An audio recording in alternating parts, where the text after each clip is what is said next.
ஆண்டவராகிய இயேசு கிறிஸ்துவின் கிருபையும் சமாதானமும் உங்கள் அனைவரோடும் கூட என்றென்றைக்கும் இருப்பதாக. தலைப்பு: நான் உன்னை விட்டு விலகுவதும் இல்லை, உன்னை கைவிடுவதும் இல்லை. ஏற்கனவே எசேக்கியா ராஜா தன் ஜனங்களுக்கு அறிவுறுத்தி இருந்தார். ரப்சாகியை வந்து எதை பேசினாலும் நீங்கள் வாயை திறவாதிருங்கள் என்று எசேக்கியா ராஜா கட்டளை கொடுத்திருந்தார். துன்மார்க்கனுடைய பேச்சு எப்படிப்பட்டதா இருக்கிறது, அவனுடைய அக்கிரம செயல்கள் எப்படி இருக்கிறது, அதற்கு நம்முடைய மனநிலை என்ன, எதிரிகள் நம்மை சூழ்ந்து கொள்ளும் போது நாம் என்ன செய்ய வேண்டும் என்பதையும், நமக்கு எப்படியெல்லாம் கலக்கம் வரும் என்பதையும் அப்படிப்பட்ட துன்பத்தை சந்திக்காதவர்கள் புரிந்து கொள்ள வேண்டும். அதற்கு இந்த வேத பகுதி மிகவும் பிரயோஜனமா இருக்கிறது. அந்த துன்ப காலத்தில் என்ன செய்ய வேண்டும் என்ற ஆலோசனையும், அதிலிருந்து அந்த துன்ப காலத்திலிருந்து, ஆபத்து காலத்திலிருந்து தப்பித்துக் கொள்வதற்கு என்ன செய்ய வேண்டும் என்ற ஆலோசனையும் அடுத்த அதிகாரத்தில் இருக்கிறது. வேதம் நமக்கு சகலத்தையும் போதிக்கிறது. அதை கற்றுக்கொண்டு நாம் செயல்பட்டால் நம் வாழ்க்கையில் வெற்றி பெறலாம். எல்லா காரியத்தையும் சுலபமாக வென்று வரலாம். யூதா தேசத்தை, இஸ்ரவேலர்களின் யூதா கோத்திரத்தை சேர்ந்த ஜனங்கள் வாழ்கிற பகுதி யூதா தேசம். அந்த தேசத்தை ராஜாவாகிய எசேக்கியா அரசாண்டு கொண்டிருந்தார்.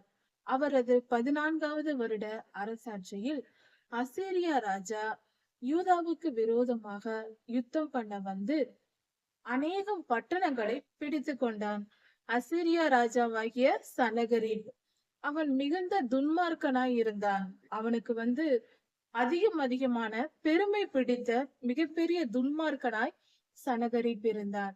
அவன் யூதா தேசத்தின் பட்டணங்களை பிடித்து கொண்டு ஒவ்வொரு பட்டணமாக பிடித்து கொண்டு வருகிறான். அப்படி செய்து கொண்டிருக்கும் பொழுது ஒரு முறை அவன் தன்னுடைய ஆட்களை யூதா ராஜாவுக்கு செய்தி அனுப்புவதற்காக அனுப்புகிறான். பல பேரை அனுப்புகிறான். யூதா ராஜாவை, அதாவது மொத்த யூதா தேசத்தையும் பிடிக்கும்படியாக அவனுடைய திட்டம். அதற்காக யுத்தத்திற்கு தன் சேனையை ஒரு யுத்தம் செய்வதற்கு எத்தனைத்து அந்த திட்டத்தோடு செய்திகளை சொல்லி தன்னுடைய ஆட்களை அனுப்புகிறான், யுத்தத்திற்கு ஆயத்தமாக சொல்லும்படி.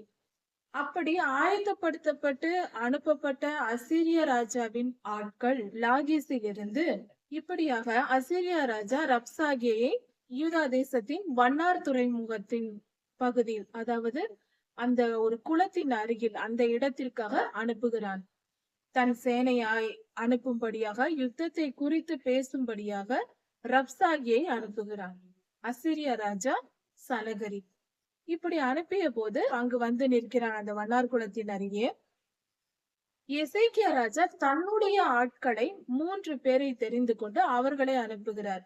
அந்த எசேக்கியா ராஜாவினுடைய ஆட்கள் யார் யார் என்றால் 3 பதவி வகிப்பவர்கள். அதாவது அரண்மனை விசாரிப்புக்காரர் எலியாக்கிம் என்பவரும் அரண்மனை விசாரிப்புக்காரர், அதாவது அரண்மனை முழுவதும் அவருடைய பொறுப்பில் இருக்கிறது. அவர்தான் அதிகாரி, மேனேஜ்மெண்ட், அதாவது மேலாளர், அரண்மனை பொறுப்பு அதிகாரி.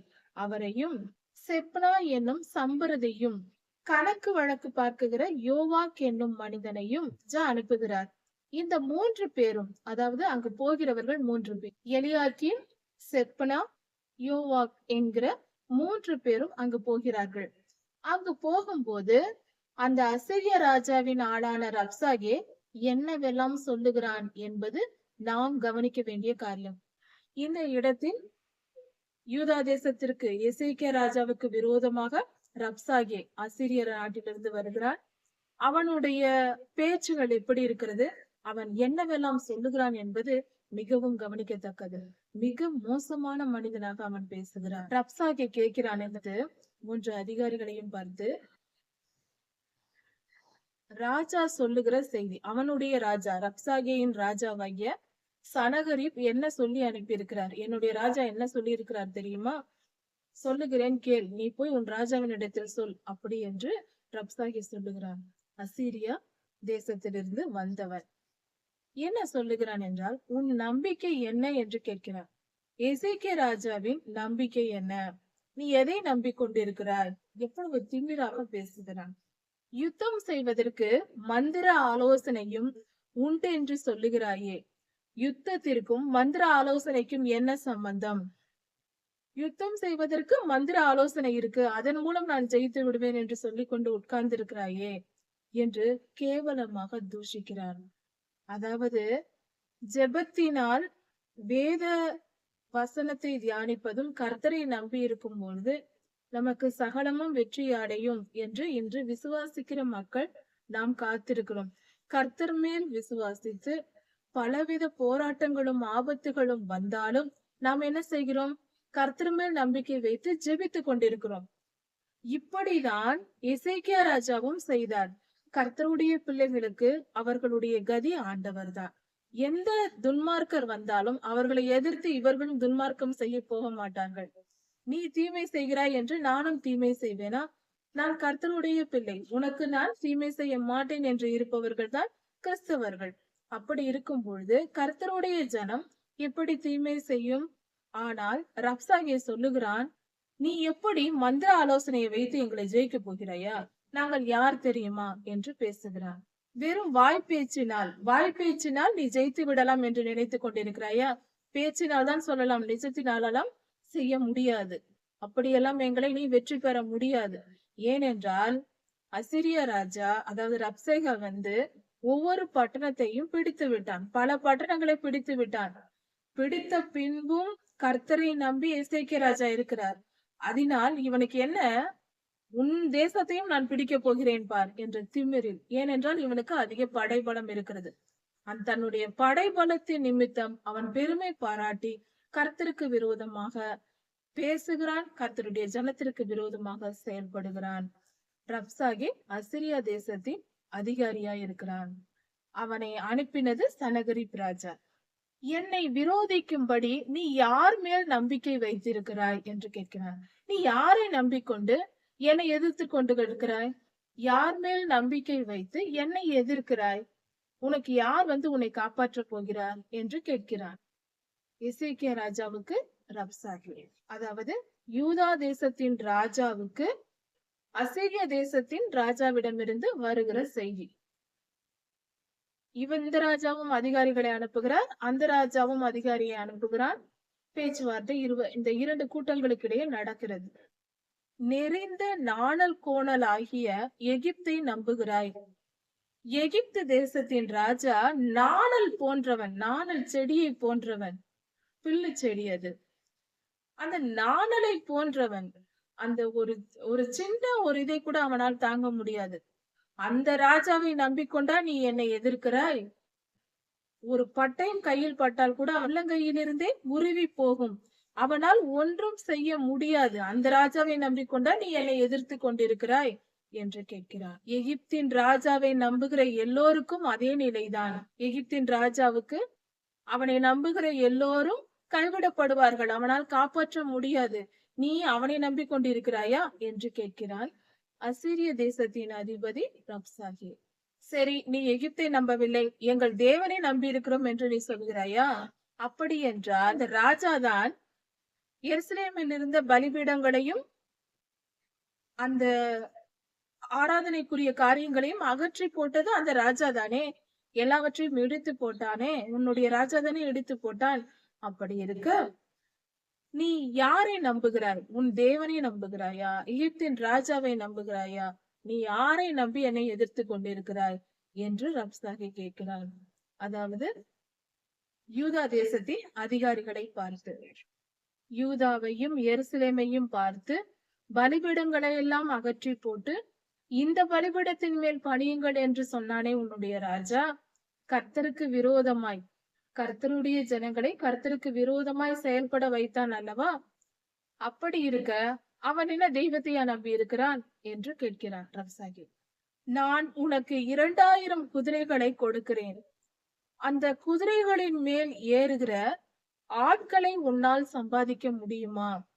2000 குதிரை வீரர்களாவது உன்னிடத்தில் இருக்கிறார்களா? குதிரைகளை நான் கொடுக்கிறேன், அதில் ஏறக்கூடிய ஆட்களாவது உன்னிடத்தில் இருக்கிறார்களா? தைரியம் இருந்தால் சொல் பார்க்கலாம் என்று சபதம் வைக்கிறார். யூதா தேசத்தின் ராஜாவை நோக்கி அசீரிய ராஜாவின் அதிபதி, அதற்கே உன்னிடத்தில் தைரியம் இல்லை என்றால் என் தேசத்தில் என் ராஜாவினுடைய ஊழியக்காரரில் ஒருவனையாவது உன்னால் அடிக்க முடியுமா?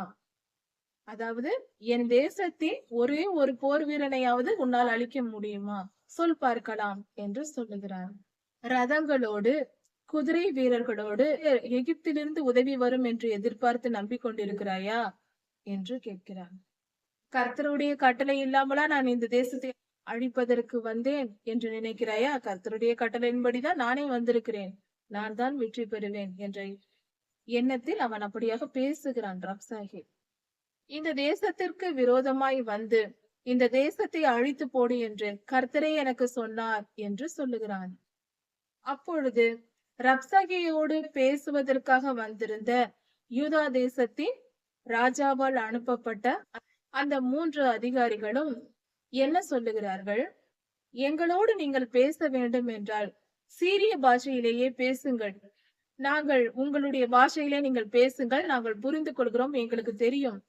எல்லா ஜனங்களும் கேட்கும்படி, எங்கள் தேசத்தின் ஜனங்கள் எல்லாம் கேட்கும்படியாக நீங்கள் யூத பாஷையிலே பேச வேண்டாம். எல்லா ஜனங்களும் கேட்கிறார்களே, நமக்குள்ளே இருக்கட்டும், ஏன் எல்லோருக்கும் தெரிய ஜனங்கள் எல்லாம் கேட்கும்படியாக ஏன் இப்படி பேசுகிறீர்கள்?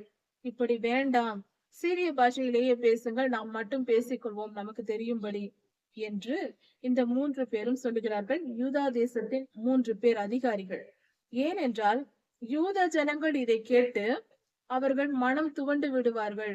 இவன் இப்படி தூஷிக்கிறானே, நம்முடைய ராஜாவை தவறாக பேசுகிறானே, நம் தேசத்தின் ஜனங்கள் சோர்ந்து போவார்களே என்று இந்த அதிகாரிகள் தங்கள் நாட்டை காக்கும்படியாக மிகுந்த நல்ல எண்ணத்தோடு அப்படி சொல்லுகிறார்கள். அதை கேட்ட ரப்சாகே அதிபதி அவன் என்ன சொல்லுகிறான்? உன்னோடு பேசுவதற்கா நான் இங்கு வந்திருக்கிறேன்? இந்த ஜனங்கள் எல்லோருக்கும் தெரிவிப்பதற்கு, அவர்களோடு பேசுவதற்கும் உன் ராஜாவை பற்றி சொல்வதற்கும் தான் நான் வந்திருக்கிறேன் என்று கேவலமாக, மிக அவமானமாக பேசுகிறான். அதாவது அசீரிய தேசத்தின் ராஜாவாகிய சனகரிப்பால் அனுப்பப்பட்ட ரப்சாகே என்னும் மனிதன் மிகவும் கேவலமாக தூஷிக்கிறான்.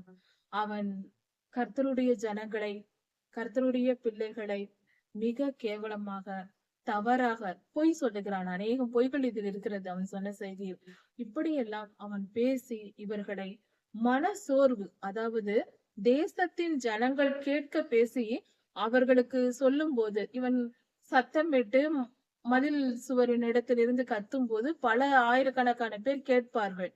அப்படி அந்த ஜனங்கள் ஒருவருக்கொருவர் கேட்கும் போது எல்லோருக்கும் செய்தி பரவிவிடும்.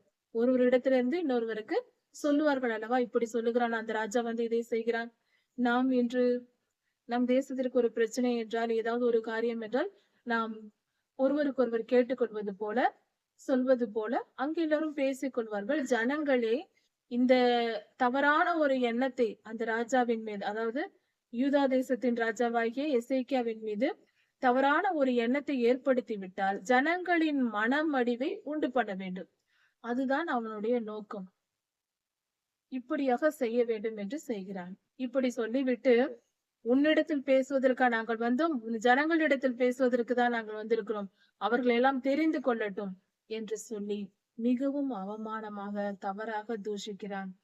இப்படி பேசிவிட்டு அதன் பின்பு ஜனங்களிடத்தில் நேரடியாக பேசுகிறான் அந்த துன்மார்க்கன். உங்கள் ராஜாவாகிய, அதாவது அசீரிய ராஜாவின் அதிபதி சொல்லுகிறான், யூதா தேசத்தில் வந்து நின்று கொண்டு ஜனங்களிடத்தில் சொல்லுகிறான், உங்கள் ராஜாவை நீங்கள் நம்பாதிருங்கள். உங்கள் ராஜா சொல்லுகிறான், தேவன் நம்மை காப்பாற்றுவார் என்று சொல்லுவான். அதை கேட்டு நீங்கள் நம்பி விடாதிருங்கள். அவனை நம்பி ஏமாந்து போகாதிருங்கள். ஜனங்களை தம்மிடம் திருப்பும்படியாக ரப்சாகே இப்படி பேசுகிறான். உங்கள் ராஜாவாகிய எசேக்கியாவை நம்பாமல் நீங்கள் என்னை நம்புங்கள். அவன் கர்த்தர் காப்பாற்ற மாட்டார், கர்த்தர் காப்பாற்றுவார் என்று சொல்லி உங்களை ஏமாற்றுகிறான் என்று சொல்லுகிறான் ரப்சாகே. கர்த்தர் நிச்சயம் நம்மை காப்பாற்றுவார், நம்முடைய தேசத்தை ரப்சாகேயிடம் ஒப்பு கொடுக்க மாட்டார் என்று சொல்லி உங்கள் ராஜா உங்களை ஏமாற்றுவான், அதை நீங்கள் நம்பாதிருங்கள் என்று திரும்ப திரும்ப சொல்லிக் கொண்டிருக்கிறார். நீங்கள் எல்லோரும் உங்கள் ராஜாவின் பேச்சை கேட்காமல், அதை நம்பாமல் என்னிடத்தில் வாருங்கள், காணிக்கையை எடுத்துக்கொண்டு என்னிடத்தில் வாருங்கள், நான் உங்களுக்கு பாதுகாப்பு தருகிறேன். இப்படி நான் சொல்வதை கேட்டு என்னை நம்பி நீங்கள் காணிக்கை கொண்டு வந்து கொடுத்தால் நான் வந்து உங்களை அழைத்து போவேன். நான் உங்களை அழைத்து கொண்டு போய் மிகுந்த செழிப்பான தேசத்தில் திராட்சை பழங்களும் நல்ல விளைச்சலும் நல்ல தண்ணீரும் இருக்கிற இடங்களுக்கு உங்களை கூட்டிக் கொண்டு போவேன். நான் வந்து கூட்டிக் கொண்டு போகும் வரைக்கும் நீங்கள் உங்கள் தண்ணீரையும் உங்கள் அப்பத்தையும் சாப்பிட்டு நீங்கள் திருப்தியாக சந்தோஷமாக நீங்கள் இங்கே இருக்கலாம். நான் வந்து அழைத்து போகும் வரைக்கும். அப்படி என்றால் உங்களை நான் அழைத்து கொண்டு போய் விடுகிறேன், என்னுடன் வந்து விடுங்கள் என்று அழைக்கிறார். கர்த்தர் நம்மை தப்புவிப்பார் என்று எசேக்கியா ராஜா சொல்லும் பேச்சை கேட்டு ஏமாந்து போகாதிருங்கள் என்று மீண்டும் மீண்டும் சொல்லுகிறான். அதாவது யூதா தேசத்தின் யூதா ஜனங்களை அவன் மனதை கலங்க பண்ணுகிறான், மனதோடு போராடுகிறான். அந்த மனதை மாற்றுவதற்கு அவர்களை இதையாவது பேசி மயக்கி தன்னுடன் அழைத்து சென்று விட வேண்டும் என்று திட்டமிட்டு செய்கிறான். உங்களுடைய ராஜாவின் பேச்சை கேட்காதிருங்கள் என்று சொல்லுகிறார். அசீரிய ராஜாவின் கைகளுக்கு எந்த தேசத்தின் தேவர்களாவது காப்பாற்றி இருக்கிறார்களா? அப்படி என்றால் ஒவ்வொரு தேசத்திற்கும் ஒவ்வொரு தேவர்களை வழிபடும் பழக்கம் அந்த காலத்தில் இருந்தது. ஒவ்வொரு தேசத்திற்கும் ஒவ்வொரு தேவர்கள் என்று சொல்லக்கூடிய வழிபாட்டு முறை இருந்தது. இப்படி இருக்க அசீரியா ராஜா போன இடம் எல்லாம் எந்த தேவரும் அந்தந்த நாட்டு ஜனங்களை காப்பாற்றவில்லை. அசீரிய ராஜா தான் வெற்றி பெற்று வந்து கொண்டிருக்கிறார். அப்படி இருக்க யூதாவின் ராஜா எப்படி உங்களை காப்பாற்றுவான்? உங்கள் தேவனும் காப்பாற்ற முடியாது. யாரிடமிருந்து? அசீரிய ராஜாவாகிய சனகரிப்பிடமிருந்து உங்கள் தேவன் உங்களை காப்பாற்ற முடியாது, அவர் காப்பாற்ற மாட்டார், யாராலும் முடியாது, இப்படியெல்லாம் பொய்யாய் சொல்லுகிறான். அகாலமான உலக மகா பொய் என்று சொல்லலாம் இதை. அப்படி சொல்லுகிறான். நம் தேவன் நம்மை காப்பாற்ற மாட்டார் என்று தவறான கருத்துக்களை ஜனங்கள் மத்தியில் தேவ பிள்ளைகளிடத்தில் தவறான கருத்தை பரப்புகிறான். யூதர்களிடத்தில், கர்த்தருடைய ஜனத்தினிடத்தில் தவறான கருத்தை பரப்புகிறான். ஆமாத் அர்பாத் பட்டணங்களின் தேவர்கள் எங்கே? பல பட்டணங்களின் பெயர்களை சொல்லி அங்கிருந்த தேவர்கள் எல்லாம் என் ராஜாவிடமிருந்து அந்த ஜனங்களை காப்பாற்ற முடியவில்லை, அவர்களெல்லாம் எங்கே போனார்கள் என்று தேவர்களை அவன் ரப்சாகி தூஷிக்கிறான். ஆவிகளை அவன் தூஷிக்கிறான். உண்மை என்னவென்றால் அந்த பட்டணங்களை ஆண்டு கொண்டிருந்ததெல்லாம் பொல்லாத ஆவிகள். பொல்லாத ஆவிகள் ஆண்டு கொண்டிருந்த பட்டணங்களை எல்லாம் இவன் பிடித்து விட்டான். இவனும் இவனுடைய ராஜாவும் பிடித்து கொண்டார்கள். அதனால் யூதா தேசத்தையும் நாங்கள் அப்படியே பிடித்துக் கொள்வோம். ஏனென்றால் அவனுக்கு எல்லாம் ஒன்று என்பது போல நம்முடைய தேவன் கர்த்தருடைய ஜனத்திற்கு பாதுகாவலா இருக்கிறார், அவரே அரசாட்சி செய்கிறார். அப்படி இருக்க அந்த தேசத்தை நெருங்க முடியாது என்கிற அறிவு இவனுக்கு இல்லை. கர்த்தர் காப்பாற்ற மாட்டார் என்று தவறான போதகத்தை இவன் பரப்புகிறான். இந்த கடைசி காலத்திலும் இப்படி நடக்கும், எச்சரிக்கையா இருக்க வேண்டும். தவறான போதகங்கள், கர்த்தர் காப்பாற்ற மாட்டார், கர்த்தரால் இந்த காரியத்தை செய்ய முடியாது, கர்த்தர் பேச மாட்டார், கர்த்தர் தீர்க்க தரிசனம் உரைக்க மாட்டார், தீர்க்க தரிசனம் முடிந்து போயிற்று, கர்த்தர் யாரிடமும் பேச மாட்டார். ஏன்? உங்களுக்கும் எனக்கும் வாயை உண்டாக்கினவருக்கு பேச தெரியாதா? பாவிகளோடு பேச மாட்டார் என்றால் அவ்வளவு பெரிய பாவியை மாறிவிட்டோம் என்று ஒப்புக்கொண்டால் சரி. அந்த காலத்தில் பாவிகளோடும் பேசினார், பரிசுத்தவான்களிடமும் பேசினார். நேபுகாத் நேச்சார் ராஜா தவறு செய்த போதுதான் பேசினார். சவுல், புதிய ஏற்பாட்டு காலத்தில் சவுல் அவர் பாவியா இருந்து கர்த்தருக்கு விரோதமாய் செயல்பட்டு கொண்டிருந்தார். அப்பொழுது அவருடன் பேசவில்லையா? தீர்க்க தரிசனம் முடிந்து போயிற்று, கர்த்தர் பேச மாட்டார், இப்படிப்பட்ட வார்த்தைகளை முதலில் வாயை விட்டு நீக்கி போடுங்கள். அது கர்த்தருக்கு அருவருப்பானது. நமக்கு வாயை உண்டு பண்ணினவர் அவரால் பேச முடியாது என்று சொல்வதற்கு எந்த நாவு, அவர் படைத்த நாவு துணிகிறது என்று யோசித்து பார்ப்போம். கொஞ்சம் மூளைக்கு வேலை கொடுப்போம், கொஞ்சமாவது சிந்திப்போம், சிந்தித்து பார்க்க வேண்டும். கர்த்தர் ஏன் பேச மாட்டார்? ஏன் தீர்க்க தரிசனம் உரைக்க மாட்டார்? தீர்க்க தரிசனம் முடிந்து போயிற்று. இதெல்லாம் கதை. எங்கு சொல்லப்பட்டிருக்கிறது? வெளிப்படுத்தல் தான் தீர்க்க தரிசன புஸ்தகத்திலேயே உயர்ந்த எல்லா வார்த்தைகளும் தீர்க்க தரிசனங்களா இருக்கிறது. அந்த தீர்க்க தரிசனங்கள் நிறைவேறி முடிந்து விட்டதா? ஆண்டவருடைய இரண்டாம் வருகை வந்து விட்டதா? 1000 வருட அரசாட்சியும் தொடங்கி விட்டதா? நமது ஆண்டவராகிய இயேசு கிறிஸ்து எருசலேமில் தேவாலயத்தில் அமர்ந்திருக்கிறார் என்று கூட சொல்லுவீர்கள். ஏன் இந்த பொல்லாப்பு? இல்லையே. வெளிப்படுத்தல் தீர்க்க தரிசன புஸ்தகம். அந்த காலத்தில் தான் நாம் வாழ்ந்து கொண்டிருக்கிறோம். தீர்க்க தரிசனமே இல்லை என்று சொன்னால் எப்படி இது? யோசித்து பார்ப்போம். கொஞ்சம் சிந்திக்கவும் செய்ய வேண்டும். காதில் கேட்டு வாயில் சொல்லி அப்படியே முடித்து விடக்கூடாது. கொஞ்சம் நம்முடைய செய்திகள், காதில் கேட்கிற செய்திகள் சற்று மூளைக்கும் செலுத்தப்பட வேண்டும். காதிலிருந்து வாய்க்கு வந்து முடித்து விடக்கூடாது. சிந்தித்து அது சரியாக இருக்கிறதா, இது சரியான கருத்தா என்று யோசித்து பார்க்க வேண்டும். கர்த்தருக்கு விரோதமாய் எந்த மனிதன் வாயை திறந்து பேசினாலும் அவனுக்கு பயங்கரமான மோசமான விளைவுகள் ஏற்படும் என்று வேதம் சொல்லுகிறது. அதற்கு இந்த வேத பகுதி சாட்சியா இருக்கிறது. இது அந்த காலத்தில் நடந்த காரியம். கர்த்தர் அன்று செய்தது போலதான் என்றும் செய்வார். அது நமக்கு தெரியும், அவர் மாறாதவர் என்று. இப்படி ரப்சாகி கத்தி கொண்டிருந்தான். ஜனங்களை ஏமாற்றி வஞ்சகமாய் பேசிக் கொண்டிருந்தான். ஆனால் கர்த்தருடைய ஜனங்கள் அவன் பேச்சை நம்பவில்லை. இதுதான் சந்தோஷமான காரியம். கர்த்தருடைய ஜனங்கள், யூதா ஜனங்கள் அவன் பேச்சை நம்பவே இல்லை. அவர்கள் தங்கள் ராஜாவாகிய எசேக்கியாவின் மேல் நம்பிக்கையாய் இருந்தார்கள். எல்லாவற்றிற்கும் மேலாக கர்த்தரிடத்தில் நம்பிக்கையாய் இருந்தார்கள். எசேக்கியா ராஜாவை பற்றி கொண்டார்கள். அது நிமித்தமாக இவன் இப்படியெல்லாம் பேசுகிறான் என்று ஏற்கனவே எசேக்கியா ராஜா தன் ஜனங்களுக்கு அறிவுறுத்தி இருந்தார். ரப்சாகியை வந்து எதை பேசினாலும் நீங்கள் வாயை திறவாதிருங்கள் என்று எசேக்கியா ராஜா கட்டளை கொடுத்திருந்தார். ஏனென்றால் எசேக்கியா ராஜா கர்த்தரிடத்தில் பக்தியுள்ளவராகவும் தீர்க்க தரிசனத்தை விசுவாசிக்கிறவராகவும் ஏசாயா தீர்க்கதரிசியினிடத்தில் தீர்க்க தரிசனம் பெற்றுக் கொண்டிருந்ததினாலும் கர்த்தருடைய வார்த்தையை கேட்டு நடந்ததினாலும் இவர்கள் நிதானமாய் சர்வ ஜாக்கிரதை ஞானமாய் நடந்து கொண்டார்கள். தீர்க்க தரிசனத்தின்படி கர்த்தருடைய வார்த்தைக்கு கீழ்ப்படிந்தார்கள். இப்படியாக எசேக்கியா ராஜா மட்டுமல்ல, அதிகாரிகள் மட்டுமல்ல, ஜனங்களும் கர்த்தரை மகிமைப்படுத்தும்படியாக கர்த்தருக்கு அடங்கி இருந்தார்கள். அந்த துன்ப அக்காலத்தில், ஆபத்து காலத்தில் கர்த்தரை பற்றி கொண்டார்கள். அவர்கள் ஏற்கனவே தவறு செய்திருந்தார்கள். இருந்தாலும் ஆபத்து வரும் பொழுது அவர்கள் மனம் திரும்பி கர்த்தரை பற்றி கொண்டார்கள். தங்கள் ராஜாவின் வார்த்தையை கேட்டு ஒரு வார்த்தையும், அங்கிருந்த ஒருவரும் ஒரு வார்த்தையும் பேசாமல் ஜனங்கள் எல்லாம் அமைதி காத்தார்கள். ஒரு வார்த்தை கூட பேசாமல் அமைதியா இருந்தார்கள் என்று சொல்வது எவ்வளவு பெரிய காரியம். ஆயிரக்கணக்கான மக்களை அமைதியாக வைத்திருப்பது என்பது சாதாரண விஷயம் அல்ல. அப்படி நடந்தது.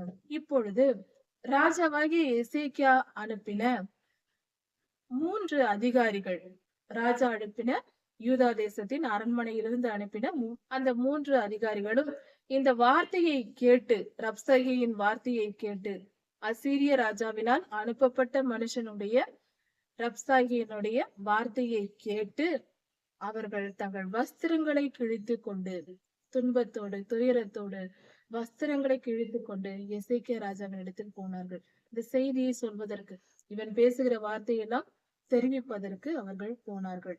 அதாவது அந்த காலத்தில் ஒரு துக்க காரியம் என்றால், துன்ப செய்தி சொல்வதென்றால் தங்கள் உடைகளை, மேல் உடைகளை, வஸ்திரங்கள் என்றால் ஷால் போல அணிந்திருப்பார்கள் ஆண்களும். அதை கிழித்து கொண்டு போனால் அதை ஏதோ துக்க காரியம், ஒரு துயரமான செய்தி வருகிறது என்று பொருள். அதை முதலில் தெரிவிப்பதற்காக தங்கள் வஸ்திரங்களை கிழித்துக் கொள்வார்கள். அது அவர்கள் உணர்வை வெளிப்படுத்தும் ஒரு பழக்கமாய் இருந்தது. அது ஒரு உணர்ச்சி வசப்பட்டு செய்கிற ஒரு காரியம் என்று சொல்லலாம். அது அங்கு பழக்கமாய் இருந்தது. துன்ப நேரத்தில் இப்படியாக வஸ்திரத்தை கிழித்துக் கொள்வது அல்லது சாக்கு உடைகளை ரட்டு உடுத்திக் கொள்வது போன்ற பழக்கங்கள் அவர்களுடைய கலாச்சாரத்தில் ஒன்றாக இருந்தது. இப்படியாக செய்து கொண்டு இந்த செய்தியை சொல்வதற்கு அவர்கள் புறப்பட்டு போனார்கள். அந்த 3 பேரும். இந்த சம்பவம் நடப்பது வண்ணார் குளத்தின் அருகே, அதாவது எருசலேமில் வண்ணார் குளத்தின் அருகே இவர்கள் 3 போகிறார்கள். அசீரிய ராஜாவினால் அனுப்பப்பட்ட, சனகரிப்பால் அனுப்பப்பட்ட ரப்சாகி அங்கிருந்து பேசுகிறார். இதெல்லாம் நடந்து முடிந்தது. இதற்கு பின்பு என்ன நடந்தது? கர்த்தர் எப்படி யூதா ஜனங்களை காப்பாற்றினாரா? என்ன நடந்தது? இவர்கள் மௌனமாய் இருந்தார்கள், என்ன நடந்தது? எசேக்கியா ராஜா என்ன செய்தார்? இப்படி நெருக்கமான, மிகவும் துன்பமான ஒரு காலம். ஏனென்றால் யூதா தேசமே அழிய போகிறது. அப்படிப்பட்ட நிலை, ஜனங்கள் எல்லாம் கொல்லப்பட போகிறார்கள். அப்படிப்பட்ட நெருக்கமான சூழ்நிலையில் அவர்கள் கர்த்தரிடத்தில் உறுதியாய் இருந்தார்கள். எசேக்கியா ராஜா கர்த்தரிடத்தில் பக்தியாய் இருந்தார். என்ன நடந்தது அடுத்தது? ஏசாயா 37ஆம் அதிகாரம். மனித வாழ்க்கையில் ஆபத்து நேரத்திலும் துன்ப நேரத்திலும் அது எந்தவித துன்பமாக இருக்கலாம், பற்றாக்குறை, பணப்பற்றாக்குறை போன்ற, கடன் தொல்லை போன்ற நெருக்கமான சூழ்நிலைகளாய் இருந்தாலும் சரி, சரீர பலவீனம், உடல் பலவீனம், நோய், வியாதி போன்ற மிகவும் நெருக்கமான சூழ்நிலைகள் இருந்தாலும் சரி, சண்டைகள், பிரச்சனைகள், அதனால் உயிருக்கே ஆபத்து போன்ற மிகவும் துன்பமான நேரமாய் இருந்தாலும் சரி, எதுவாய் இருந்தாலும் என்ன செய்ய வேண்டும்? இது எல்லாவற்றிற்கும் ஒரே ஒரு நல்ல வழி உண்டு. நமக்கு எந்த துன்பமோ ஆபத்தோ வந்தால் நாம் என்ன செய்ய வேண்டும் என்பதை வேதம் தெளிவாய் நமக்கு சொல்லிக் கொடுத்திருக்கிறது. நெருக்கமான காலத்தில் நாம் என்ன செய்ய வேண்டும் என்று. ஆனால் அதை யாரும் தெரிந்து கொள்வதும் இல்லை, அதை செயல்படுத்துவதும் இல்லை. தெரிந்தால் தானே செயல்படுத்துவதற்கு. இந்த செய்தியில் அதை குறித்து நாம் தெரிந்து கொள்ளலாம். எசேக்கியா ராஜாவுக்கு இப்படிப்பட்ட ஒரு நிலை வந்தது. உயிர் போகும் நிலை. ராஜாவுக்கு மட்டுமல்ல, அந்த தேசத்தின் ஜனங்களுக்கே உயிர் போகும் நிலை. மிகுந்த ஆபத்தான சூழ்நிலை. அதிக படைபலம் மிகுந்த அசீரிய ராஜா யூதாவுக்கு விரோதமாய் புறப்பட்டு வந்து யுத்தம் செய்கிறான். அநேக பட்டணங்களை பிடித்து விட்டான். ஒட்டுமொத்த தேசத்தையும் பிடிப்பதற்கு ஆள் அனுப்பி இருக்கிறான். அவனால் அனுப்பப்பட்ட ஆள் வந்து பேசுகிறான். ரப்சாகி வந்து பேசுகிறான் தன் அதிகாரிகளிடத்தில், எசேக்கியா ராஜாவின் அதிகாரிகளிடத்தில். கர்த்தருடைய ஜனத்திற்கு விரோதமாய் ஆபத்து வந்து நிற்கிறது. அப்பொழுது அந்த ஜனங்களும், யூதா ஜனங்களும், எசேக்கியா ராஜாவும் யூதாவின் ராஜாவும் என்ன செய்கிறார்கள் என்பது மிகவும் ஆச்சரியப்படக்கூடியது. அவர்கள் சரியான தேர்வை செய்தார்கள். என்ன செய்ய வேண்டுமோ அதை செய்தார்கள். அவர்கள் காப்பாற்றப்பட்டார்கள். அவர்கள் துன்ப நேரத்தில், ஆபத்து நேரத்தில், துயர நேரத்தில் அவர்கள் என்ன செய்தார்கள் என்பதை நாம் இப்பொழுது இந்த செய்தியின் மூலம் கற்றுக்கொள்வோம். இதற்கு முன்பாக என்ன நடந்தது என்றால், அதாவது எசேக்கியா ராஜாவினிடத்தில் தன்னுடைய யூதா பட்டணங்கள் சிலவற்றை பிடித்து கொண்ட அசீரியா ராஜா ஆள் அனுப்பி இருக்கிறான். ஒட்டுமொத்த யூதா தேசத்தையும் பிடிப்பதற்காக அவன் வந்து பேசுகிறான். எசேக்கியா ராஜாவின் 3 அதிகாரிகளும் போய் அதை கேட்டுக்கொண்டு வருகிறார்கள். தங்கள் ராஜாவாகிய எசேக்கியாவினிடத்தில் செய்தியை சொல்லுகிறார்கள். நம் எதிரி வந்து இப்படி பேசுகிறான், இதான் அவன் சொன்ன செய்தி. அவன் இப்படிப்பட்ட வார்த்தைகளை பேசி ஜனங்களை மனமடிவை உண்டாக்குகிறான். ஆனால் ஜனங்களோ ஒரு வார்த்தையும் பேசாமல் உங்களுடைய வார்த்தைக்கு கீழ்ப்படிந்து அமைதியாய் இருந்தார்கள் என்று எல்லா விவரத்தையும், அன்றும் உண்மையையும், எல்லா உண்மையையும் நீதியின்படி அந்த 3 அதிகாரிகளும் வந்து யூதாவின் ராஜாவினிடத்தில் சொல்லிவிட்டார்கள். இதை கேட்டுக்கொண்ட ராஜா, அந்த ராஜாவும் துக்கத்துடனே தன் வஸ்திரங்களை கிழித்து கொண்டு கேட்ட அந்த 3 பேரையும் திரும்ப ஏசாயா தீர்க்கதரிசியின் இடத்தில் அனுப்புகிறார். நீங்கள் உடனே புறப்பட்டு தீர்க்கதரிசியின் இடத்தில் போங்கள். ஏசாயா தீர்க்கதரிசி ஐயா இருக்கிறார், அவரிடத்தில் போய் இந்த செய்தியை நீங்கள் சொல்லுங்கள். இந்த ராஜாவின் ஆளுமை மிக மிக திறமையானது, மிக அருமையானது, மிக மிக துல்லியமான, மிக சரியான செயல். எதிரியினிடத்தில் அனுப்பப்பட்ட ஆட்கள் கேட்டுக்கொண்டார்கள் அவன் எதிரி என்ன பேசுகிறான் என்று.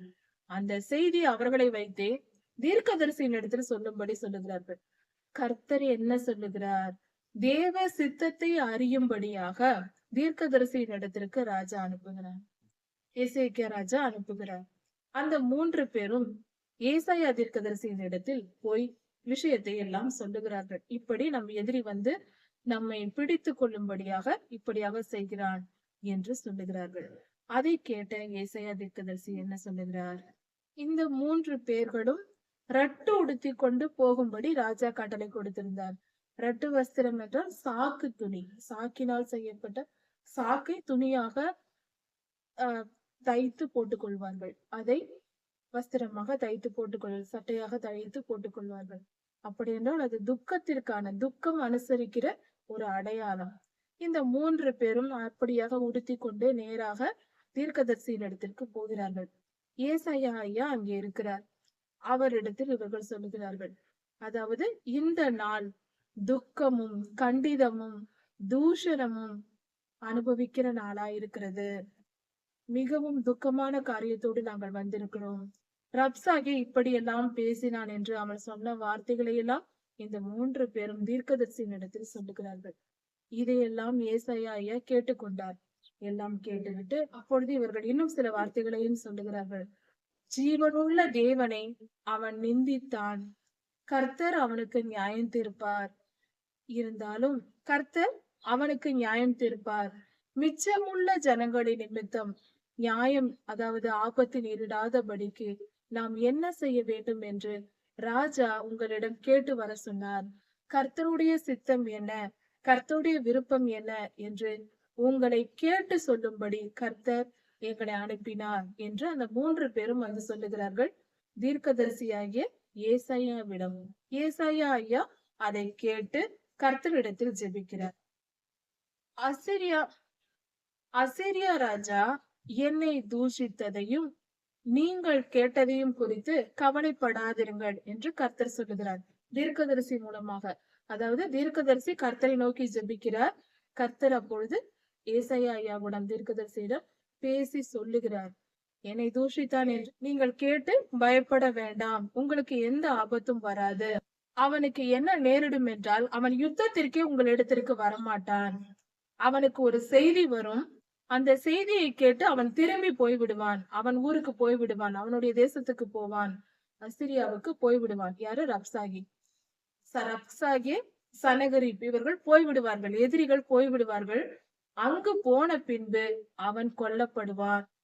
அவனை பட்டயத்தால் கொல்லும்படி நான் செய்வேன். அவன் பட்டயத்தால் செத்து போவான், அவன் இருக்க மாட்டான், அவனை குறித்து நீங்கள் பயப்பட வேண்டாம், அவன் ஓடி போவான் என்று கர்த்தர் சொல்லிவிட்டார். இந்த செய்தியை போய் உங்கள் ராஜாவினிடத்தில் சொல்லுங்கள் என்று ஏசாயா தீர்க்கதரிசி வந்த 3 பேரையும் திருப்பி அனுப்பினார். அவர்கள் மூவரும் தங்கள் ராஜாவாகிய யூதா தேசத்தின் ராஜாவாகிய எசேக்கியாவினிடத்திற்கு போனார்கள். இந்த ரப்சாகே என்பவன் அசிரிய தேசத்தின் அதிபதியா இருக்கிறான், ராஜாவுக்கு அடுத்த அதிகாரியா இருக்கிறான்.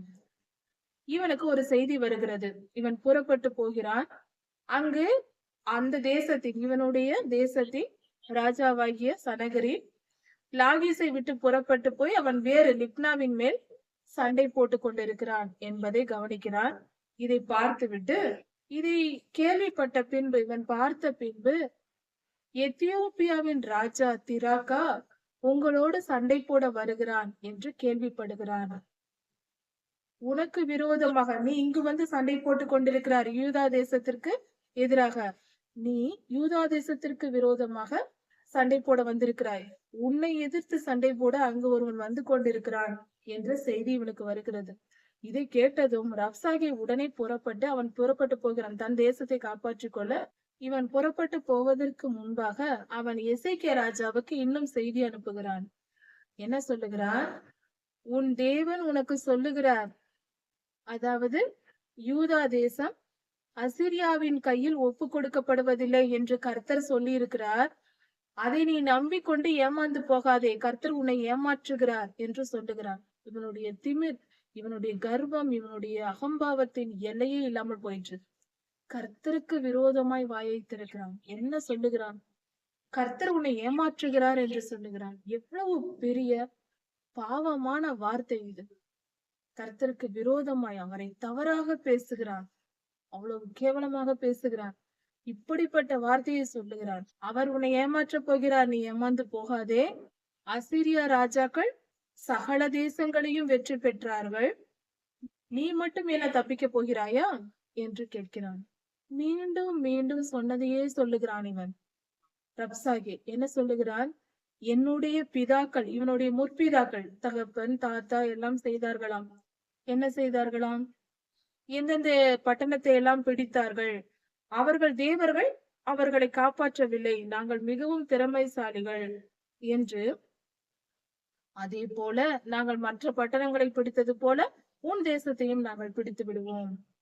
உங்கள் கர்த்தர் உங்களை காப்பாற்ற மாட்டார் என்று சொல்லுகிறான். தவறாக, பொய்யாக நடக்காது. அப்படியெல்லாம் நடக்கவே நடக்காது. எங்கள் கையிலிருந்து உன்னை யாராலும் காப்பாற்ற முடியாது. உங்கள் கடவுளே வந்தாலும், உங்கள் தேவனே வந்தாலும் காப்பாற்ற முடியாது. எவ்வளவு சாத்தானின் முழு சாரமும் இறக்கப்பட்டவனாய் ரப்சாகே பேசுகிறான்.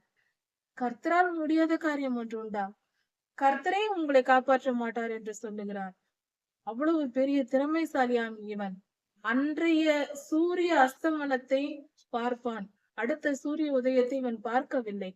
இதை பேசின நாள் அன்றே மரித்து போனான். அதுதான் கர்த்தர் கொடுக்கும் நியாயத்திற்கு அவருடைய வல்லமை. இப்படிப்பட்ட வார்த்தையை கர்த்தருக்கு விரோதமாய் சொல்லிய நாள் அவனுக்கு கடைசி நாள் ஆயிற்று. அவன் மிகப்பெரிய வீரன், பலசாலி என்று நினைத்து கொண்டிருந்தான். அடுத்த நாளை அவனால் பார்க்க முடியாதபடி கர்த்தர் செய்தார்.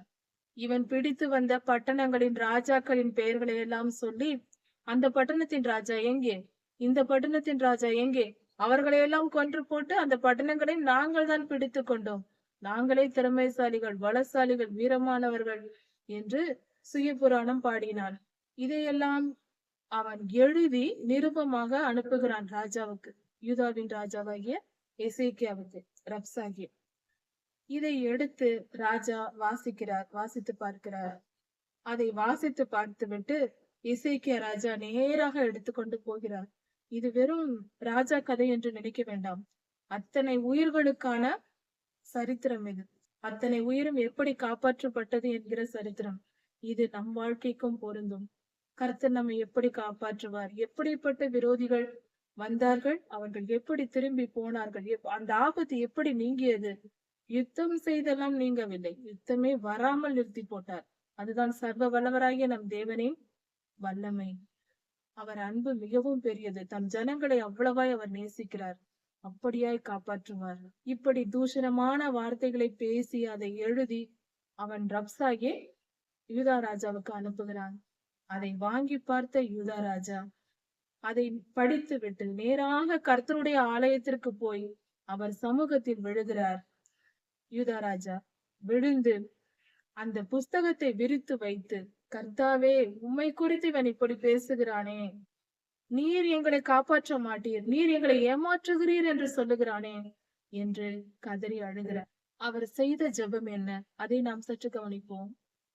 கர்த்தரை நோக்கி, சேனைகளின் கர்த்தராகிய தேவனே, கேருபீன்கள் மத்தியில் வாசமாய் இருக்கிறவரே, கேருபீன்கள் மத்தியில் வாசம் பண்ணுகிற இஸ்ரவேலின் தேவனே, நீர் ஒருவரே ராஜ்யங்களுக்கெல்லாம் தேவனானவர், எல்லா ராஜ்யங்களுக்கும் தேவன் நீர் உள்ளவரே. நீர் வானத்தையும் பூமியையும் உண்டாக்கினீர். கர்த்தாவே, நீர் உம்முடைய செவியை சாய்த்து கேளும், நீர் உம்முடைய கண்களை திறந்து எங்களை பாரும். சனகரிப் அசீரிய ராஜா, அவன்தான் துன்மார்க்கன், அதிகாரம் திமிர் பிடித்தவன். அவன் சொல்லிய வார்த்தைகளை எல்லாம் நீர் கண்ணோக்கி பாரும், சற்று பாரும், எப்படியெல்லாம் அவன் பேசி இருக்கிறான். அவன் சொல்லியபடி அவன் அநேகம் ஜாதியுள்ள ஜனங்களை, அந்த ராஜா சொன்னபடி, சனகரிப் சொன்னபடி அவன் அநேக பட்டணங்களை போய் வெற்றி பெற்றது உண்மைதான். ஆனால் அந்த ஜனங்கள் உண்மையான தெய்வமாகிய உம்மை வணங்கவில்லை. அவர்கள் எல்லாரும் பொல்லாத ஆவிகளை வணங்கி கொண்டிருந்தவர்கள். அதனால் போனான், அவன் வெற்றி பெற்றான். ஆனால் நாங்களோ, அவர்கள் தங்கள் கடவுள்களை அவர்களே உண்டாக்கினார்கள். மரத்தினாலும் கல்லினாலும் செய்யப்பட்ட சிலைகளை அவர்கள் வணங்கினார்கள். அவர்களை போய் இவன் வெற்றி பெற்று வந்து விட்டான். அதனால் அவர்கள் அவனை வெல்ல முடிந்தது. அவைகளை எல்லாம் இவன் தூளாக்கி போட்டான். இவன் போனான், சனகரி போனான், மற்ற அந்நிய தேசங்களுக்கு போனான், பட்டணங்களை எதிர்த்தான், எல்லாவற்றையும் அழித்து போட்டு வந்து விட்டான். ஏனென்றால் உண்மையான தெய்வத்தை அவர்கள் உயிருள்ள உம்மை வணங்கவில்லை. அதனால் அவர்களுக்கு பாதுகாப்பு கிடைக்கவில்லை. இப்பொழுதும் கர்த்தாவே, நீர் ஒருவரே தேவன் என்று, ஜீவனுள்ள தேவன் என்று, உயிருள்ள தேவன் என்று இந்த ராஜ்யங்கள் எல்லாம், இந்த உலகத்தில் இருக்கிற ராஜ்யங்கள் எல்லாம் அறிந்து கொள்ளும்படிக்கு எங்களை அவன் கையுக்கு நீங்களாக்கி ரட்சியும். நீரே எங்கள் தேவன், நீர் உண்மையான உயிருள்ள தேவன், ஜீவனுள்ள தேவன் என்பதை எங்கள் எதிரிகளும் உலகத்தின் ராஜ்யங்கள் எல்லாம் தெரிந்து கொள்ளும்படிக்காக நீர் எங்களை காப்பாற்றும் என்று எசேக்கியா ராஜா ஜெபிக்கிறார் கர்த்தரை நோக்கி. இப்படி ராஜா ஜெபித்த பின்பு கர்த்தர் ஏசாயா தீர்க்கதரிசியினிடத்தில் பேசுகிறார். கர்த்தர் என்ன சொல்லுகிறார் என்றால், நீ சனகரிப் எழுதின கடிதத்தை வைத்து என்னிடம் வந்து ஜெபித்தாய் அல்லவா, அதை குறித்து நீ விண்ணப்பம் பண்ணினாய் அல்லவா, அதை குறித்து நான் உனக்கு பதில் சொல்லுகிறேன் என்று கர்த்தர் ஏசாயா தீர்க்கதரிசியினிடத்தில் பேசி அவர் மூலமாய் சொல்லுகிறார். அந்த சனகரிப் ராஜா அவன் இன்னும் எத்தனையோ தூஷணங்களை சொல்லி இருக்கிறான். அதையெல்லாம் கர்த்தர் இங்கு நமக்கு வெளிப்படுத்துகிறார். அவன் சொல்லிய வார்த்தைகள் என்ன என்ன என்று கர்த்தர் சொல்லுகிறார். சனகரிப் அதாவது அசீரிய ராஜா என்ன என்னெல்லாம் எழுதி அனுப்பினான் என்று. யாரை நீ தூஷித்தாய் என்று கர்த்தர் கேட்கிறார். அசீரிய ராஜாவை குறித்து கர்த்தர் பேசுகிற வார்த்தை பதில். துன்மார்க்கனுக்கு அவர் கொடுக்கும் பதில் இதுதான். கெட்டவனுக்கு, யாருக்கு விரோதமாய் உன் வார்த்தையை நீர் உயர்த்தினாய்? இஸ்ரவேலின் பரிசுத்தருக்கு விரோதமாக உன் கண்களை உயர்த்தினாய். நீ மேன்மை பாராட்டினாய், பெருமைப்பட்டாய், கர்வப்பட்டாய். உன் ஊழியக்காரர்களை வைத்து நீ கர்த்தரை தூஷித்தாய். என்னுடைய ரதங்களின் திரள்களினால், எவ்வளவு ரதங்கள் என்னிடத்தில் இருக்கிறது. போர் பலம், அசீரிய ராஜாவுக்கு அதிக போர் பலம் உண்டு. ரதங்கள் என்றால் இந்த காலத்தில் இந்த டேங்கி வைத்திருப்பது போல, பீரங்கி குண்டுகள் போடுவார்கள் அல்லவா, அந்த பீரங்கி வைத்திருப்பது போல அநேகம் ஆயுதங்கள், ரதங்கள் இருந்தது. அசீரிய ராஜாவின் இடத்தில் இருந்திருக்கிறது. அதையெல்லாம் நான் அதிகமாய் வைத்திருக்கிறேன், நான் மிகவும் பலசாலி என்று நினைத்து என்னை நீ தூஷித்தாயா என்று கர்த்தர் கேட்கிறார். அவன் யுத்தம் பண்ண போன இடங்களில் அந்த அசீரிய ராஜா ஏற்கனவே யுத்தம் செய்தான் அல்லவா, வெற்றி பெற்றான் அல்லவா, அந்த இடத்தில் போய் அங்கிருக்கிற அநேக மரங்கள், உயர்ந்த மரங்களை எல்லாம் வெட்டினேன், நான் மிகவும் எவ்வளவு பெரிய காரியங்களை எல்லாம் செய்தேன் என்று மேன்மை பாராட்டுகிறான், பெருமையாக பேசிக் கொண்டிருக்கிறான். அப்படியெல்லாம் என் பலத்தினால் நான் செய்தேன் என்று அசீரிய ராஜாவாகிய சனகரிப் சொல்லுகிறார். அதையெல்லாம் கர்த்தர் திரும்பி சொல்லுகிறார். நீ இப்படியெல்லாம் செய்தேன் என்று சொல்லுகிறாய் அல்லவா, இன்னும் என்ன சொன்னாய்? நான் கிணறு வெட்டி நான் தண்ணீர் குடித்தேன் எல்லாம், என்னுடைய கால்கள் படும் இடமெல்லாம் அரணிப்பான அகழிகள் இருந்த இடத்தை கூட நான் வறள பண்ணினேன். தண்ணீர் இருந்த இடங்களை எல்லாம் மூடி போட்டு அழித்து விடுவது. ஒரு தேசத்திற்கு எதிர்த்து சண்டைக்கு போனால் அங்க இருக்கிற கிணறுகள், குளங்கள், குட்டைகள் எல்லாவற்றையும் மண்ணை போட்டு அழித்து விட்டு வந்து விடுகிறது. அந்த ஜனங்களை, அந்த தேசத்தை பாழாக்குவது. இதையெல்லாம் நானே செய்தேன் என்று பெருமை பாராட்டி கொண்டு பேசி இருக்கிறான் அவன் சனகரி. இதற்கு பெருமை வேறு, அழித்ததற்கு பெருமை. இவன் அவ்வளவு பெரிய பலசாலியாம், எல்லாவற்றையும் அழித்து போட்டானா? நான் வெகு காலத்திற்கு முன்பே இதை நான் உனக்கு சொல்லவில்லையா என்று கர்த்தர் கேட்கிறார். இப்படியெல்லாம் நடக்கும் என்று நீ செய்வதற்கு முன்பே நான் சொல்லவில்லையா? இப்படி இந்த செயல்கள் எல்லாம் நடக்க வேண்டும் என்று நான் பூர்வ காலம் முதலே திட்டம் பண்ணினேன் என்று சொல்லுகிறார். அதாவது என்ன நடந்திருக்கிறது என்றால், பொல்லாத மனிதர்கள், ஒரு தேசத்தில் ஒரு பட்டணம் இருக்கிறது என்றால் அந்த பட்டணத்தின் ஜனங்கள் பாவம் செய்கிறார்கள். அந்த பாவத்திற்கு அவர்கள் மனம் திரும்புவதற்கு பல நாட்கள் கர்த்தர் வாய்ப்பு கொடுக்கிறார். பல தீர்க்கதரிசிகளை அனுப்புகிறார், பல வாய்ப்புகளை கொடுக்கிறார். ஆனாலும் கேட்காமல் அதிகமாய் அவர்கள் பாவம் செய்து கொண்டே இருக்கிறார்கள். அப்படிப்பட்ட துன்மார்க்க செயல்கள் நடக்கும் பொழுது கர்த்தர் அந்த ஜனங்கள் திருந்த மாட்டார்கள் என்ற நிலை இருக்கும் பொழுது எதிரிகளை அனுப்பிவிடுவார். எதிரிகள் போய் அந்த இடத்தை நாசம் பண்ணி அவர்களை கொன்று போடுவார்கள். தீமை அழிந்து விடும். அடுத்த சந்ததி நல்ல சந்ததியாய் வரும். இதுதான் உலக வரலாறு ஆதியிலிருந்து நடந்து கொண்டிருக்கிறது. அசீரிய ராஜாவாகிய சனகரிப்பை இந்த அழிவுக்குரிய காரியத்தை செய்வதற்கு கர்த்தர் பயன்படுத்துகிறார். இன்றும் உலகெங்கும் இருக்கிற எல்லா மனிதர்களுக்கும், முக்கியமாக கிறிஸ்தவர்களுக்கும் துன்பம் வருவதற்கு காரணம் நாம் தான். நாம் தவறு செய்யும் பொழுது பொல்லாத மனிதர்களிடத்தில் கர்த்தர் ஒப்பு கொடுத்து விடுவார். அவர்கள் வந்து நம்மை துன்பப்படுத்தும் போது நாம் திருந்தி ஒழுங்காக திருந்துவோம். சிறு பிள்ளைகளை ஆசிரியர்கள் அடித்து திருத்துவது போல, அது போலதான் இங்கு நம் வாழ்க்கையில் நடந்து கொண்டிருக்கிறது. துன்பம் வந்தால்தான் நாம் திருந்துகிறோம். நன்றாக இருந்தால் பெருமையும் திமிரும் அதிகமாக ஏறி போகிறது. அதன் விளைவாக நாம் என்ன செய்கிறோம்? அக்கிரமமும் அநியாயமும் செய்து கொண்டு திரிகிறோம். அதனால்தான் கர்த்தர் எதிரிகள் இடத்துல ஒப்பு கொடுக்கிறார். பலமுறை சொல்லுவார். கேட்காத பட்சத்தில் கடைசியாக எதிரிகளிடத்தில் ஒப்பு கொடுத்து விடுவார்கள். இப்படி அழிந்து போகக்கூடாது, கர்வப்படக்கூடாது என்பதை இந்த பாடத்தில் நாம் கற்றுக்கொள்கிறோம். சனகரிப்பின் வெற்றி எல்லாம் கர்த்தர் கொடுத்தது. கர்த்தரே அவன் தீயவனாய் இருந்தாலும் அந்த தீயவனை பயன்படுத்துகிறார் பல தீமைகளை அழிக்க. அதாவது முள்ளை முள்ளால் எடுப்பது என்று சொல்வோம் அல்லவா? அது போல ஒரு முள் காலில் குத்தி விட்டது என்றால் முள்ளால் தான் இன்னொரு முள்ளை எடுக்க முடியும். அது போல தீயவனை அழிக்க இன்னொரு தீயவனை கர்த்தர் பயன்படுத்துவார். இந்த அழிக்கிற தீயவன் தன்னை மேன்மைப்படுத்த கூடாது. கர்த்தரே இதை செய்கிறார். சனகரிப் செய்ததாக அவன் நினைத்துக் கொண்டான். ஆனால் அவனை கர்த்தர் பயன்படுத்தி கொண்டிருக்கிறார் என்பது அவனுக்கு புரியவில்லை. அதைதான் இந்த இடத்தில் கர்த்தர் வெளிப்படுத்துகிறார்.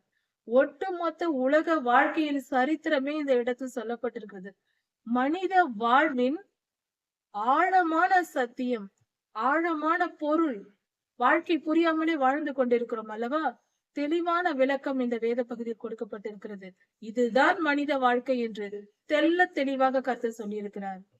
அரணான பட்டணங்களையும் மண்மேடுகளாக நீ மாற்றினாய். அதை செய்ய வைத்தது நான் தான், நீயாக செய்தாய் என்று நினைத்துக் கொண்டிருக்கிறாயா என்று கேட்கிறார். இப்படிப்பட்ட காரியங்கள் நடந்ததினால் அந்த ஜனங்கள் கை இழைத்தவர்களாகி ஒரு புல்லை போல தாழ்த்தப்பட்டார்கள். எந்த இடத்தில் பெருமை பெரிதாய் வளர்கிறதோ அந்த இடத்தில் கர்த்தர் அழிவை அனுப்புவார். அந்த அழிவு வந்ததும் மனிதர்களுடைய பெருமை அடங்கும், கர்வம் அடங்கும். பின்பு தாழ்த்துவார்கள், தங்கள் இருதயத்தை அவர்கள் தாழ்த்துவார்கள். பின்பு கர்த்தர் அவர்களை ஆசீர்வதிப்பார். தாழ்மையாக இருந்தால் கர்த்தரிடத்தில் ஆசீர்வாதத்தை பெறலாம். பெருமைப்பட்டால் ஆசீர்வாதத்தை இழந்து போவோம், தீமையும் வந்து சேரும். உன் இருப்பையும் உன்னிடத்தில் நீ என்ன, அசீரிய ராஜாவாகிய சனகரிப்பினிடத்தில் நீ என்னென்ன வைத்திருக்கிறாய், எங்கு போகிறாய், எங்கு வருகிறாய், நீ என்ன செய்கிறாய் என்பதையெல்லாம் நான் அறிந்திருக்கிறேன் என்று கர்த்தர் சொல்லுகிறார். தீர்க்கதரிசி மூலமாக சனகரிப்புக்கு சொல்லுகிறார். நீ எனக்கு விரோதமாய் கொந்தளிக்கிறதையும் நான் அறிவேன். கொந்தளிக்கிறாய், நீ எனக்கு விரோதமாய் கொந்தளிப்பதையும் நான் அறிவேன். நீ எனக்கு விரோதமாய் கொந்தளித்து வீரியம் பேசினது என் செவிகளில் எட்டினது. நீ பேசினதை நான் கேட்டேன் என்று சொல்லுகிறார்.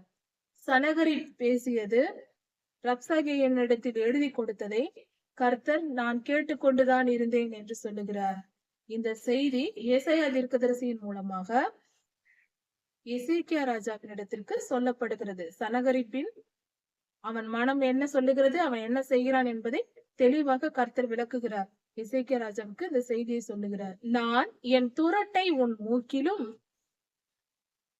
என் கடிவாளத்தை உன் வாயிலும் போட்டு, மூக்கில துரட்டை போட்டு வாயில் கடிவாளத்தை போட்டு உன்னை நான் நீ வந்த வழியே திரும்பி அனுப்புவேன் என்று கர்த்தர் சொல்லுகிறார். இப்படி நடக்கும் என்று கர்த்தர் சொல்லுகிறார்.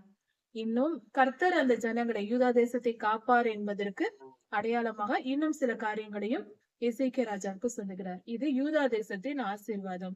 என்ன சொல்லுகிறார் என்றால், அவன் வந்த வழியே திரும்பி போய் விடுவான், அதை விட்டுவிடு. நீ உன் தேசத்தில் இந்த வருடத்தில் அவர்கள் விவசாயம் செய்ய முடியாத நிலையில் இருந்திருக்கிறார்கள்.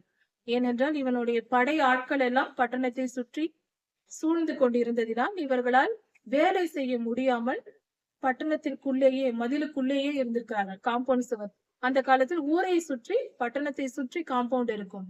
விவசாய வேலைகள் செய்ய வெளியே போக முடியவில்லை. ஊரை சுற்றி இருந்ததினால் இவர்கள் உள்ளேயே இருக்கிறார்கள். அதனால் கர்த்தர் சொல்லுகிறார், பசி பஞ்சம் வரும் என்று பயப்படாதே, தானாய் விளைகிற விளைச்சலை நீங்கள் இந்த வருஷம் சாப்பிடுவீர்கள். விவசாயம் செய்யவில்லை என்றாலும் அந்த வருடத்தில் மழை பெய்வதனால் அதை மீதி இருக்கிற செடிகள் தானாய் முளைத்து பயிராகும். அவைகளை நீங்கள் சாப்பிடுவீர்கள். இந்த வருஷத்தில் தப்பி பயிராகிறதையும் அடுத்த வருஷத்தில் தானாய் பயிராகிறதையும் நீங்கள் சாப்பிடுவீர்கள். 3ஆம் வருஷத்தில் விதைத்து அறுத்து திராட்சை தோட்டங்களை நாட்டி அவைகளின் கனிகளை புசிப்பீர்கள் என்று இஸ்ரவேல் தேசத்தை, என்று யூதா தேசத்தை கர்த்தர் ஆசீர்வதிக்கிறார். எசேக்கியா ராஜாவின் இடத்தில் சொல்லுகிறார். யூதா வம்சத்தாரில் மீதி இருக்கிற ஜனங்கள் இந்த கொடுமைகளுக்கெல்லாம் ஆளாகி இறந்து போனவர்கள் தான். மிச்சம் இருக்கிற ஜனங்கள் வேர் பற்றி வாழ்ந்து செழித்திருப்பார்கள், ஜனங்கள் பெருகுவார்கள் என்று பொருள். மீந்திருக்கிற யூதர்கள், யூதா ஜனங்கள் எருசலேமில் இருந்தும் சீயோன் மலையில் இருந்தும் திரும்புவார்கள். சேனைகளின் கர்த்தர் அவருடைய வைராக்கியம் இதை செய்யும். கர்த்தர் இப்படி காரியங்களை நடத்துவார் என்று கர்த்தர் சொல்லுகிறார். அதனால் எதிர்த்து வந்த ராஜா இந்த தேசத்திற்குள் வருவதும் இல்லை, அவன் யுத்தம் செய்வதும் இல்லை, அம்பை போடுவதும் இல்லை, அவன் வந்தபடியே திரும்பி போய்விடுவான், நீங்கள் கலங்க வேண்டாம் என்று ஏசாயா தீர்க்கதரிசியின் மூலமாய் யூதா ராஜாவுக்கு கர்த்தர் சொல்லுகிறார். என் நிமித்தமும் தாவீது ராஜாவின் நிமித்தமும், தாவீது அரசாண்ட தேசம் அல்லவா, தாவீதுக்கு நான் கொடுத்த வாக்கிய நிமித்தமும் நான் இந்த தேசத்திற்கு ஆதரவாய் இருப்பேன், யூதாவுக்கு எப்பொழுதும் ஆதரவாய் இருப்பேன் என்று கர்த்தர் சொல்லுகிறார். இப்படி கர்த்தர் சொல்லிய பின்பு தம்முடைய தூதரை அனுப்புகிறார். பரலோகத்திலிருந்து தேவதூதர் இறங்கி வந்து அந்த அசிரிய ராஜா இருக்கிறான் அல்லவா, எதிரி, அவர்கள் சூழ்ந்திருக்கிறார்கள் அல்லவா, அந்த போர் வீரர்கள், அசிரிய ராஜாவின் படை வீரர்கள் எல்லாம் சூழ்ந்திருக்கிறார்கள் அல்லவா, அவர்களை எல்லாம் தேவதூதர் வந்து வெட்டி கொள்ளுகிறார். அதில் 1,80,000 பேர் இறந்து போகிறார்கள். அதாவது அசிரிய ராஜாவின் ஆட்கள் 1,80,000 பேர் ஒரே நாளில் இறந்து போகிறார்கள். இரவில் படுக்கிறார்கள், காலையில் எழுந்து பார்த்தால் யுத்த வீரர்கள் அத்தனை பேரும் யுத்தம் செய்ய வந்தவர்கள் எழுந்து பார்த்தால் 1,80,000 பேர் செத்த பிணங்களாக கிடக்கிறார்கள். தேவதூதர் யுத்தம் செய்வது என்றால் அவர் வந்து நேருக்கு நேராக நின்று கத்தியை எடுத்து குத்தி கொண்டிருக்க மாட்டார். திடீரென்று ஒரு ஹார்ட் அட்டாக் வருவது போல திடீரென்று வந்து உடனே ஒரு இரவில் அத்தனை பேரும் மரித்து போனார்கள். இப்படி நடந்த பின்பு காலையில் எழுந்திருந்து பார்க்கிறார்கள், 1,80,000 போர் வீரர்கள் இறந்து கிடக்கிறார்கள். சனகரிப் எழுந்து பார்த்து விட்டு திரும்பி போய் நினிவேயிலேயே தங்கிவிட்டான். அவனாக திரும்பி போய்விட்டான். இந்த சம்பவத்தை பார்த்த பின்பு கர்த்தருக்கு விரோதமாய் வாயெடுத்தான் அல்லவா, கர்த்தருக்கு விரோதமாய் அவன் வாய் பேசிற்று. அவன் வாயை கர்த்தர் அடைத்து போட்டார். அவனுடைய செயல்கள் முடிந்து போனது.